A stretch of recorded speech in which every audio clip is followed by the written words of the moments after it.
मुझे खुशी है कि आप जैसे विद्वान चेयर में बैठे हैं और मुझे बात करने का मौका मिला है। तो मैं ज़रूर ये कहूँगा कि राष्ट्रपति जी के अभिभाषण उस सरकार की दिशा और दृष्टि दिखाता है। बड़े दुख के साथ कहना पड़ता है कि सरकार ने जो अभिभाषण तैयार करके दिया है उसमें ना दिशा है ना दृष्टि है। अभिभाषण के धन्यवाद प्रस्ताव को लेके हमारी बहन किरणबेन आई है, जो मेरे साथ उन्होंने काम किया है। मैं बड़ी इज्जत करता हूं उनकी। कांग्रेस पार्टी में पली बड़ी, जो संस्कार मिले उसको वहां वजह होगी। पर यह सरकार भी ऐसा करती है कि ऐसे ऐसे लोग, अच्छे अच्छे लोग आए तो सही उनके पास, उनको काम क्या देते हैं? जाओ गाली दो कांग्रेस पार्टी को, जिसने तुमको बड़ा किया उसको गाली दो, उसके खिलाफ बोलो। अरे उसको मंत्री बनाओ, आप वो काबिल है, मंत्री बनाइए उसको।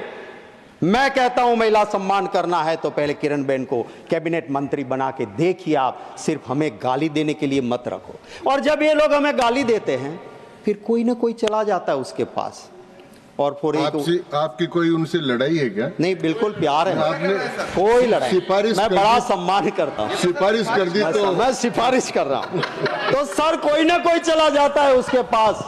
और फिर वो हिंदी फिल्म का एक डायलॉग है ना, रंगा खुश हुआ, हमें गाली देने पे उसको सुनाया जाता है सर। मैं महोदय ये जरूर कहता हूं कि ये अभिभाषण के पेज 17 पे जो बात लिखी गई है, पेज 17 अभिभाषण का, जहां लिखा गया है कि हमारे सैन्य पे हमें फक्र है। मैं कहता हूं इस हाउस ने, इस देश में बैठे हर नागरिक को हमारी सेना पे फक्र है। अगर हम चैन की नींद सो सकते हैं तो हमारे वो जाबाज जवान दिन रात सरहद पे है, तब हम चैन की नींद सोते हैं। बड़ा दुख होता है सर, मेरे पास इसी हाउस में जो कमिटी का रिपोर्ट सबमिट हुआ था 19 फरवरी 2022 का, वो रिपोर्ट है और इस रिपोर्ट में लिखा गया है कि मेरे सैन्य के उस जांबाज जवानों को लाइफ सेविंग सामान या जरूरी सामान उस स्टोर में वो पड़ा मिला जिसकी एक्सपायरी डेट हो गई थी। और एक्सपायरी डेट हुआ सामान अगर मेरे उस जांबाज जवानों को देती है सरकार, और ये रिपोर्ट कमिटी की है जहां बीजेपी कांग्रेस के सभी साथी बैठ के इसका विश्लेषण करते हैं, यूनानिमस रिपोर्ट आती है, और जब वो उस रिपोर्ट में लिखा है तो उसका संज्ञान लेके सरकार को, सिर्फ लफ्जों की सजावट तो बहुत आसान है, दिल से भावना होनी चाहिए उनके लिए काम करने के लिए। मैं बड़े भारी मन के साथ कहता हूं, मेरे गुजरात के बस अब कुछ ही महीने में 2 जाबाज जवान शहीद हुए।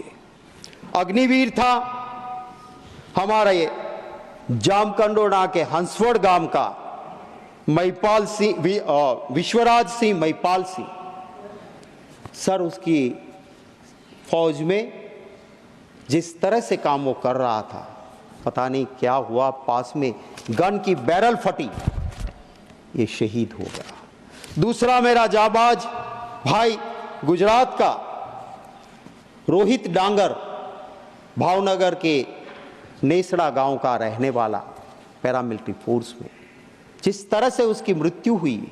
मैं गया था, परिवार एकदम गरीब। अब उनकी चीजें, उनका पोस्टमार्टम रिपोर्ट, उसके लिए उनको दर दर की ठोकरें खानी पड़ी। हमें शर्म आनी चाहिए। उनको जो हक मिलना चाहिए, क्यों हम विरोध करते हैं अग्निवीर का? क्योंकि जो शहीद हुआ उसे ना शहीदी का दर्जा मिलेगा, ना वो परिवार कहा जाएगा कि बेटा शहीद हुआ, क्योंकि वो अग्निवीर था। ये शर्म की बात है। एक सिपाही का काम, हमारी रक्षा का काम करने वाले को हम ठीक से नहीं रख पाए। सर मैं हिंदू हूं, मैं मेरे कुल देवता की पूजा करता हूं, मेरी देवी मां की आराधना करता हूं, मोक्ष की प्राप्ति के लिए करता हूं। मैं मतों की राजनीति के लिए मेरे देवी देवता का उपयोग नहीं करता। मैं हिंदू हूं, मुझे फक्र है कि मेरे मजहब में ऐसे धर्म गुरु हुआ करते थे कि राजा, सत्ता पे बैठने वाले उस राजा को भी पीठ पे वो पहले दंड मारते थे कि राज सत्ता पे बैठने से पहले याद रखना कि तुम्हारे ऊपर भी धर्म सत्ता है। दुख है इस बात का, आज भी कुछ ऐसे संत हैं जिसको देखते उसके चरणों में मस्तक झुक जाती है, पर सिर्फ भगवा पहन लेने से कोई साधु संत नहीं बन सकता है।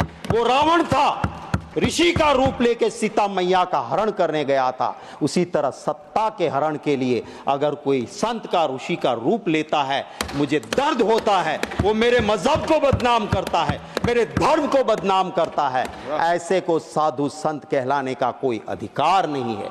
सर दर्द होता है महोदय, दर्द होता है कि जब धर्म की बात को एक पॉलिटिकल इवेंट बनाया जाता है। मेरा हिंदू धर्म वो है, वो एक गरीब के लिए भी कहता है कि मन चंगा कथरोट में गंगा। जाने की जरूरत नहीं, तू गरीब है भाई, तेरा मन साफ है तो तेरी कथरोट में भी मां गंगा है। और जब मां गंगा के पास, शास्त्र कहते हैं, कोई गलत आदमी जाके स्नान करता है तो मां का प्रकोप भी उठता है और निर्दोष लोगों को जान भी जाती है। मैं सरकार से महोदय आपके जरिए विनती करता हूं, बता दीजिए नाम उनके, कौन कौन वहां पे गए थे, किसकी मृत्यु हुई है। मैं पूरी कांग्रेस का पार्टी की ओर से श्रद्धा सुमन समर्पित करते हुए मांग करता हूं कि पूरी लिस्ट जारी की जाए। दुख हुआ उस वक्त जब मेरे बनासकांठा का एक गरीब परिवार का मालधारी का बेटा, कहीं से पता नहीं लग रहा था, वो गंगा स्नान के लिए कुंभ में गया था। परिवार रो रहा था, कह रहा था उस नंबर तो लगता नहीं यूपी ने जो जारी किया है। मैंने मेरे ट्विटर हैंडल से यूपी सरकार को टैग करते हुए ट्वीट किया कि इसकी कहीं से आप छानबीन करो और बताइए। दुख है, मेरा तो ऑफिशियल ट्विटर हैंडल है, सर्च करने पे मेरा नंबर भी मिल जाता है। कोई सरकार के किसी भी अफसर का अभी तक एक मेंबर पार्लियामेंट को फोन नहीं आया कि गुजरात से युवा आया था और इसका हमने ये छानबीन की है।